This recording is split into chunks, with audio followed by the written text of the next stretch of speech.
Et vous le savez, notre gouvernement a démontré au cours des dernières années l'importance capitale qu'on accorde à la réussite éducative. Et dans ce sens-là, je veux vous dire qu'un des éléments clés de la réussite éducative, c'est certainement le fait de mettre en place des lieux d'apprentissage qui stimulent la persévérance scolaire. Et c'est avec une grande fierté que je ne vous ferai pas languir plus longtemps que j'annonce qu'un montant de 2 millions de dollars est réservé pour la mise à l'étude du projet de construction d'une école secondaire de 1200 places élèves à Saint-Zotique, dans Soulanges. Je vous explique c'est quoi parce que c'est pas si clair que ça, les projets d'infrastructure, puis je continuerai mon texte ensuite. C'est pas si clair que ça pour tout le monde. Ça a été un peu nébuleux pour moi-même, qui est une élue qui... c'est depuis que je suis au Conseil du Trésor que j'ai fini par mettre le cadre comme il faut temporel sur tous les grands projets d'infrastructure. Vous savez que dès que ça dépasse 50 millions, donc je viens de vous dire que l'école va coûter plus cher que ça, il faut passer par toutes les étapes. Il y a une loi qui dit qu'il faut passer à travers un long processus, mais c'est un processus qui garantit la suite des choses. C'est-à-dire qu'on n'arrive pas à la fin pour réaliser qu'on a oublié des affaires au début.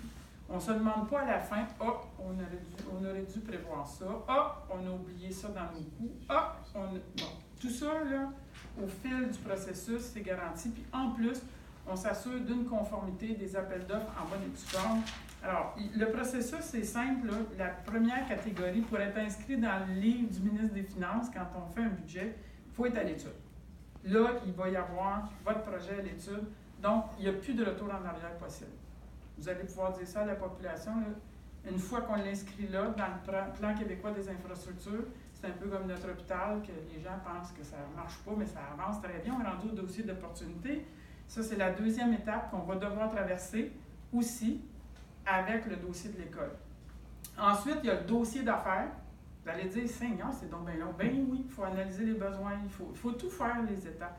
Puis à la fin, il y a l'étape réalisation. C'est les 4 grandes étapes qu'il faut franchir quand on est dans le plan québécois des infrastructures. Puis c'est pas un choix, puis c'est pas des élus qui peuvent changer ça, à moins de changer la loi.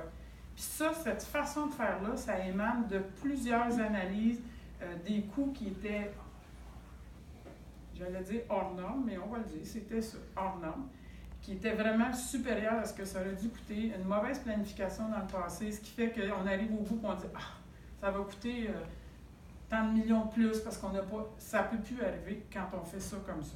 Parce qu'à chaque étape, ça prend une étude au Conseil du Trésor, ça prend l'approbation du Trésor, des comités ministériels et du Conseil des ministres, on peut franchir l'étape pour s'en aller à une autre.